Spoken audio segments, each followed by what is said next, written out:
मेरा नाम है कल्याण सिंह राजपुरोहित। स्वागत है आपका मेरे इस यूट्यूब चैनल पर, जहाँ पर हम जो RSSMB द्वारा आयोजित होने वाला फोर्थ ग्रेड है उसकी तैयारी कर रहे थे। और उसी के क्रम में जो इंग्लिश सब्जेक्ट है, जो आपका इंग्लिश सब्जेक्ट है, वो उसके 15 क्वेश्चंस आपसे पूछे जाएंगे। जैसे कि मैंने आपको पिछले वाली वीडियो में सिलेबस के अंदर बता दिया था, हमने पहले डिस्कस कर चुके हैं ये चीज़, इसलिए मैं आपको बार बार नहीं बताऊंगा। तो सबसे पहले देखिए, अभी जो अपने इंग्लिश का जो टॉपिक है उसका नाम है टेंस। टेंस का हिंदी अर्थ क्या होता है? काल। टेंस को क्या बोलते हैं हिंदी में? काल। अब देखिए, काल का मतलब क्या होता है कि ऐसा कोई शब्द जिसके द्वारा अपने को ये पता लगे कि कोई घटना किस समय घटित हो रही है, उसको क्या कहते हैं? टेंस। मतलब जैसे कि मैं खाना खा रहा हूँ, तो इसका मतलब क्या हुआ कि वर्तमान समय में मैं जो क्या कर रहा हूँ, मेरे द्वारा जो कार्य किया जा रहा है वो क्या कार्य किया जा रहा है? खाने का। ठीक है। उसी प्रकार दूसरा टेंस होता है अपने पास पास्ट टेंस, और तीसरा टेंस होता है फ्यूचर टेंस। इस प्रकार टेंस के तीन टेंस होते हैं। कौन कौन से? तीन प्रकार होते हैं: प्रेजेंट टेंस, पास्ट टेंस और फ्यूचर टेंस। तीन प्रकार के टेंस होते हैं। तो देखिए, सबसे पहले हम जो अध्ययन करेंगे उसमें आपको मैं बताऊंगा कि प्रेजेंट टेंस क्या होता है, पास्ट टेंस क्या होता है और फ्यूचर टेंस क्या होता है। जैसे कि देखिए, प्रेजेंट टेंस समझना है तो आप ये देखिए कि वर्तमान समय में आप जो चीज़ कर रहे हो वो हमेशा किस में आएगा? प्रेजेंट टेंस में। ठीक है। और जो आपने कार्य भूतकाल में कर रखा है, मतलब जैसे आपने 2 दिन पहले मटर पनीर खाया था, तो वो जो आपका जो टेंस होगा वो कौन सा होगा? Past tense. और जैसे 2 दिन बाद आप किसी के फंक्शन में जाने वाले हो, तो ये आपकी एक भविष्य की योजना है। मतलब आप ये कहना चाहते हो कि 2 दिन बाद मैं कहाँ जाऊँगा? मेरे दोस्त की शादी में। तो वो कौन सा टेंस हो गया? Future tense. ठीक है। इस प्रकार टेंस के जो तीनों प्रकार होते हैं वो आपको मैंने बता दिए। प्रेजेंट टेंस का मतलब होता है वर्तमान काल, पास्ट टेंस का मतलब होता है भूतकाल, और फ्यूचर टेंस का मतलब होता है भविष्य काल। ठीक है। फिर प्रेजेंट टेंस के अंदर अपन देखेंगे तो प्रेजेंट टेंस कितने प्रकार का होता है? 4 प्रकार का। कौन कौन सा? देखो, सबसे पहले प्रेजेंट सिंपल टेंस, फिर प्रेजेंट कंटिन्यूअस टेंस, फिर प्रेजेंट परफेक्ट टेंस, फिर प्रेजेंट परफेक्ट कंटिन्यूअस टेंस। इस प्रकार ये चार जो है अपने टेंस के प्रकार हो गए। तो इन सब में सबसे पहला जो टेंस होता है वो कौन सा है अपने पास? Present simple tense. तो प्रेजेंट सिंपल टेंस की जो हिंदी, जैसे कि अपने को हिंदी ट्रांसलेशन दे दिया कि मतलब हिंदी से इंग्लिश बनानी है। ठीक है। तो इस प्रकार के टेंस की पहचान क्या होगी प्रेजेंट सिंपल टेंस में? कि वाक्य के अंत में क्या आएगा? ता है, ती है, ते है, आते हैं। ठीक है। ये चीज़ अपने को ध्यान रखनी है। देखिए, ये इतना इंपॉर्टेंट नहीं है, लेकिन फिर भी आपको अगर हिंदी से इंग्लिश ट्रांसलेट करने के लिए दे दिया जाएगा तो आपको ये बात ध्यान रखनी है कि प्रेजेंट सिंपल टेंस के अंदर वाक्य के अंत में क्या आता है? ता है, ती है और ते है आते हैं। ठीक है। ये चीज़ ध्यान रखनी है। फिर दूसरा आता है सकारात्मक। अब इसी के अंदर अपन 3 प्रकार के वाक्य पढ़ेंगे। पहला है असर्टिव सेंटेंस, जिसको बोलते हैं सकारात्मक वाक्य। दूसरा है नकारात्मक वाक्य। और जो तीसरा है वो अपने पास कौन सा है? Interrogative sentence. ठीक है। 3 प्रकार के इसमें अपन सेंटेंस पढ़ेंगे। देखिए, सबसे पहले आपको इसका जो सकारात्मक वाक्य का जो फॉर्मूला है वो याद रखना है। क्या है इसका सकारात्मक का फॉर्मूला? कि सबसे पहले आएगा सब्जेक्ट। मतलब जब अपन वाक्य की रचना करेंगे तो सबसे पहले क्या आएगा? सब्जेक्ट। उसके बाद आएगा मेन वर्ब की फर्स्ट फॉर्म। मेन वर्ब की कौन सी फॉर्म आएगी इसमें? हमेशा फर्स्ट फॉर्म। फिर इसके जो मेन वर्ब की फर्स्ट फॉर्म के साथ क्या आएगा? हमेशा एस या ई एस। और उसके बाद क्या आएगा? ऑब्जेक्ट।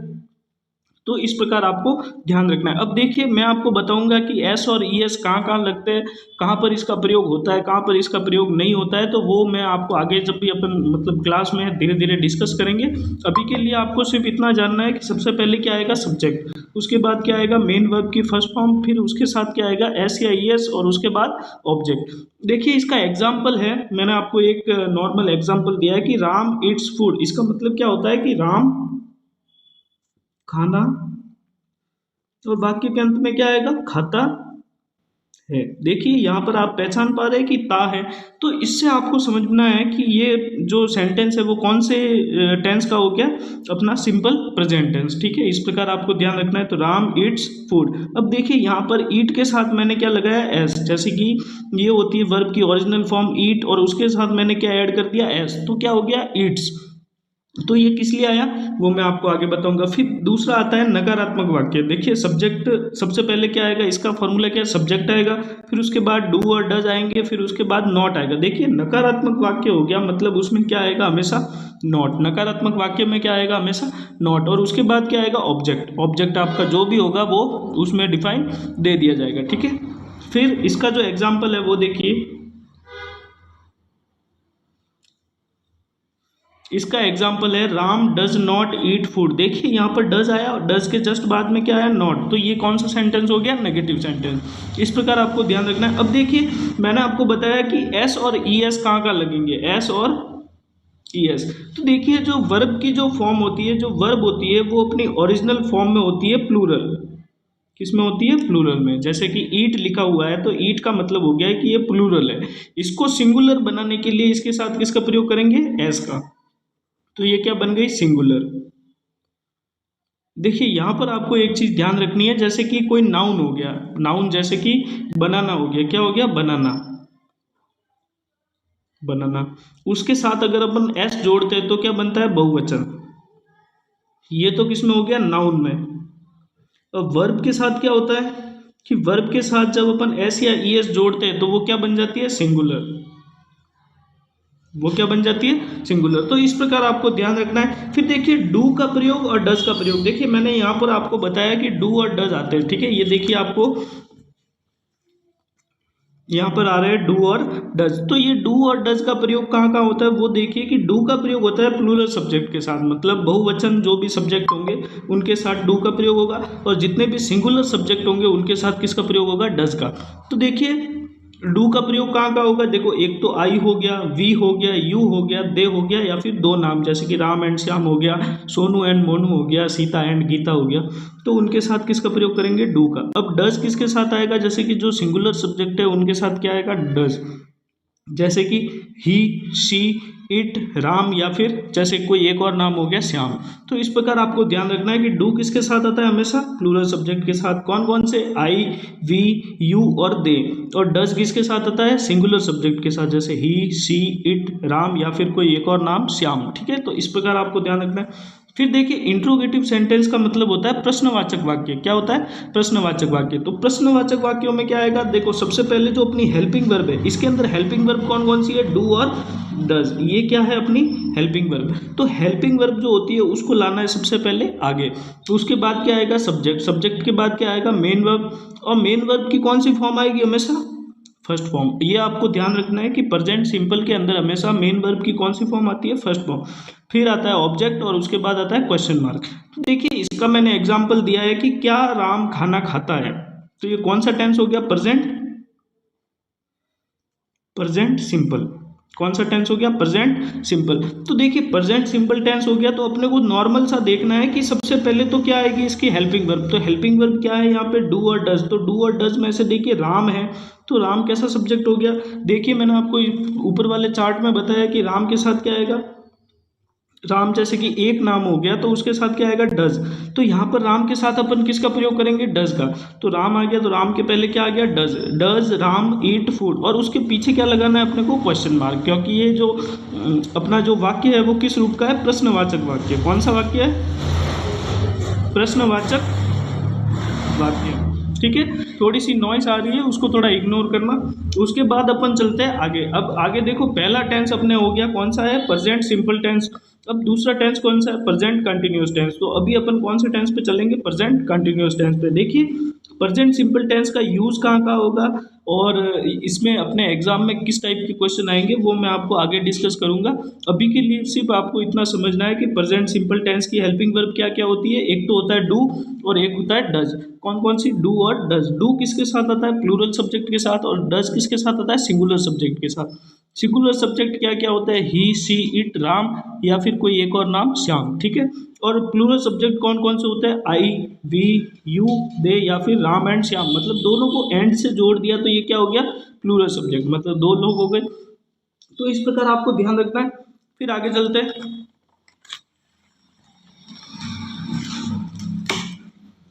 आगे देखिए दोस्तों कि जब अपन देखते हैं कि अपने एग्जाम में किस टाइप के क्वेश्चन आएंगे, तो उसमें ऐसा तो बोलेगा नहीं कि आपको ट्रांसलेट करना है या फिर हेल्पिंग वर्ब कौन सी आएगी, ऐसे रिक्त स्थान भरने वाले सवाल आएंगे।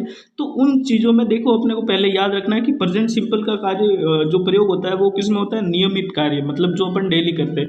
फिर दूसरा आदत या फिर रुचि, और एक होता है यूनिवर्सल ट्रूथ, मतलब सार्वभौमिक सत्य, मतलब ऐसी बात जो हर तरीके से सत्य है। जैसे कि अगर आप मेहनत नहीं करोगे तो आप निश्चित रूप से फेल होंगे, ठीक है। तो इस प्रकार आपको ध्यान रखना है। फिर देखिए नियमित कार्य मैंने वाक्य में प्रयोग करके बताया कि आई गो टू टेम्पल डेली, मतलब मैं प्रतिदिन जो मंदिर है वो प्रतिदिन जाता हूँ, ठीक है। तो ये मेरा एक आदतन कार्य हो गया, नियमित कार्य हो गया। मतलब मैं प्रतिदिन अपना एक दिन का जो शेड्यूल है उसमें से हर रोज मंदिर तो कम से कम जाता ही हूँ। तो इस प्रकार आपको ध्यान रखना है कि यहाँ पर डेली का प्रयोग हुआ, तो यहाँ पर कौन सा टेंस हो गया, प्रेजेंट सिंपल टेंस, ठीक है। और यहाँ गो के साथ ईएस और एस क्यों नहीं लगा, क्योंकि आई जो है वो क्या है, प्लूरल सब्जेक्ट है। कैसा है, प्लूरल, बहुवचन संज्ञा है, इसलिए इसके साथ एस और ईएस नहीं आएगा। फिर दूसरा है राम ईट्स बनाना डेली, मतलब राम जो है वो प्रतिदिन क्या खाता है, केले खाता है। तो यहाँ पर ईट के साथ एस क्यों आया, क्योंकि राम है वो कैसा सब्जेक्ट है, सिंगुलर सब्जेक्ट। कैसा है, सिंगुलर सब्जेक्ट। और सिंगुलर सब्जेक्ट के साथ हमेशा क्या लगाना है, एस और ईएस, ये मैंने आपको पहले ही बता दिया है। फिर आता है सार्वभौमिक सत्य, मतलब सार्वभौमिक सत्य का मतलब क्या हो गया, ऐसी बात जो पृथ्वी के हर कोने पर समान रूप से सत्य है। जैसे कि the moon rises in the night daily, मतलब जो चंद्रमा है वो प्रतिदिन रात को उदय होता है, ठीक है। चंद्रमा हमेशा रात में ही दिखाई देता है। तो ये कैसा सत्य है, सार्वभौमिक सत्य। मतलब अगर आप भारत में रहते हो तब भी चांद कब निकलेगा, रात में, और पाकिस्तान में रहते हो तब भी चांद कब निकलेगा, रात में। तो इस प्रकार आपको ध्यान रखना है कि जो सार्वभौमिक सत्य है उसके लिए किसका प्रयोग होगा, प्रेजेंट सिंपल टेंस का। अब देखिए दूसरा जो अपना टेंस है वो है present continuous tense. Present continuous tense की पहचान क्या होगी कि वाक्य के अंत में रहा है, रही है, रहे हैं आते हैं। क्या आता है, वाक्य के अंत में रहा है, रही है, रहे हैं आते हैं। अब देखिए सकारात्मक वाक्य, इसका फॉर्मेशन किस प्रकार होगा, सब्जेक्ट प्लस मेन वर्ब की फर्स्ट फॉर्म और उसके साथ क्या आएगा, आईएनजी। मेन वर्ब की फर्स्ट फॉर्म के साथ क्या आ जाएगा, आईएनजी। जैसे रन आ गया तो इसके साथ आईएनजी जोड़ेंगे तो क्या आ जाएगा, रनिंग। ईट आ गया, ईट के साथ आईएनजी जोड़ेंगे तो क्या आ जाएगा, ईटिंग, ठीक है। इस प्रकार आपको ध्यान रखना है। फिर इसकी जो हेल्पिंग वर्ब होती है वो कौन कौन सी होती है, ईज, आर और एम। इनका प्रयोग कहाँ कहाँ होता है वो मैं आपको आगे अपने वीडियो में बताऊंगा। और उसके बाद क्या आएगा, ऑब्जेक्ट। फिर नकारात्मक वाक्यों का क्या होगा, सब्जेक्ट प्लस मेन वर्ब की फर्स्ट फॉर्म और आईएनजी आएगा ही। फिर उसके बाद हेल्पिंग वर्ब आएगी, ईज, आर और एम, और उसके बाद क्या आएगा, नॉट। देखो नकारात्मक वाक्य बोलते ही उसके साथ क्या आ जाना चाहिए, नॉट। फिर उसके बाद क्या आएगा, ऑब्जेक्ट, ठीक है। फिर अपन आगे चलते हैं प्रश्नवाचक वाक्य। तो प्रश्नवाचक वाक्यों में मैंने आपको पहले ही बता दिया है कि जो हेल्पिंग वर्ब होगी वो तो हमेशा आएगी आगे, हेल्पिंग वर्ब होगी आगे आएगी। उसके बाद क्या आएगा, सब्जेक्ट, फिर मेन वर्ब की फर्स्ट फॉर्म और उसके साथ आईएनजी, और उसके बाद ऑब्जेक्ट प्लस क्वेश्चन मार्क। अब क्वेश्चन मार्क क्यों आया, क्योंकि ये वाक्य कैसा है, प्रश्नवाचक वाक्य। देखो तीनों के मैंने सेम एग्जाम्पल दिए तो आपको एक बेहतर तरीके से समझ में आ जाएगा। जैसे कि Ram is playing cricket, Ram क्या कर रहा है, क्रिकेट खेल रहा है, तो Ram is playing cricket. They are not playing cricket, मतलब they are not playing cricket. देखो प्ले के साथ क्या लगाया मैंने, आईएनजी, और इसकी हेल्पिंग वर्ब क्या होगी, आर। ये कैसा सेंटेंस है, नेगेटिव। ये कैसा है, एफर्मेटिव, मतलब सकारात्मक वाक्य। और ये कैसा है, इंट्रोगेटिव, मतलब प्रश्नवाचक वाक्य, ठीक है। तो इस प्रकार आपको ध्यान रखना है। अब देखिए मेन जो बात आती है कि अपने को एग्जाम में ऐसे क्वेश्चन नहीं आएंगे, अपने को आएगा कि हेल्पिंग वर्ब बननी होगी। तो देखिए सबसे पहले इज का प्रयोग किसके साथ होगा, आर का साथ किसके साथ होगा, एम का प्रयोग किसके साथ होगा। देखो एम के साथ हमेशा क्या आएगा, आई के साथ हमेशा किसका प्रयोग करेंगे, एम का। आर का प्रयोग किसके साथ करेंगे, या तो दो नाम दे दिए होंगे, मतलब दो नाम कैसे, जैसे कि राम एंड श्याम, इस प्रकार ये दो नाम हो गए, सीता एंड गीता। और एक आता है यू के साथ हमेशा किसका प्रयोग करेंगे, आर का। फिर ईज का प्रयोग कहाँ करेंगे, जैसे कि राम के साथ क्या आएगा, ईज। राम कैसा सब्जेक्ट है, सिंगुलर सब्जेक्ट, तो उसके साथ किसका प्रयोग करेंगे, ईज का।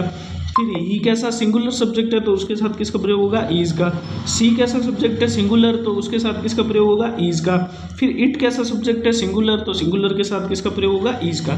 तो इस प्रकार देखिए दोस्तों कि अपनी जो आज की क्लास थी उसके अंदर अपन ने दो टेंस पढ़े, कौन कौन से, एक तो प्रेजेंट सिंपल और एक प्रेजेंट कंटिन्यूस। प्रेजेंट सिंपल और प्रेजेंट कंटिन्यूस, ये दोनों टेंस पढ़े। इसमें आपको ध्यान क्या क्या रखना है, एक तो डू और डज का प्रयोग कहाँ कहाँ होता है, ठीक है। और उसी के साथ आपको जैसे कि ईज, आर और एम, इनका प्रयोग कहाँ कहाँ होता है, ये चीज़ें ध्यान रखनी है, ठीक है।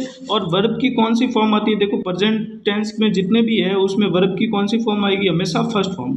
कौन सी फॉर्म आएगी, वर्ब की फर्स्ट फॉर्म। और जो प्रेजेंट कंटिन्यूस होगा उसमें वर्ब की फर्स्ट फॉर्म और उसके साथ क्या आएगा, आईएनजी, उसके साथ क्या आएगा, आईएनजी। तो इस प्रकार आपको ध्यान रखना है। और आगे की जो क्लास होगी उसके अंदर अपन देखेंगे आगे के जो टेंस है, जैसे कि प्रेजेंट परफेक्ट टेंस जिसमें हैज़ और हैव आता है, फिर प्रेजेंट परफेक्ट कंटिन्यूस टेंस जिसमें हैज़ और हैव के साथ सिंस और फोर का प्रयोग किया जाता है। सिंस और फोर का प्रयोग कहाँ कहाँ होता है, point of time, period of time, किस प्रकार से।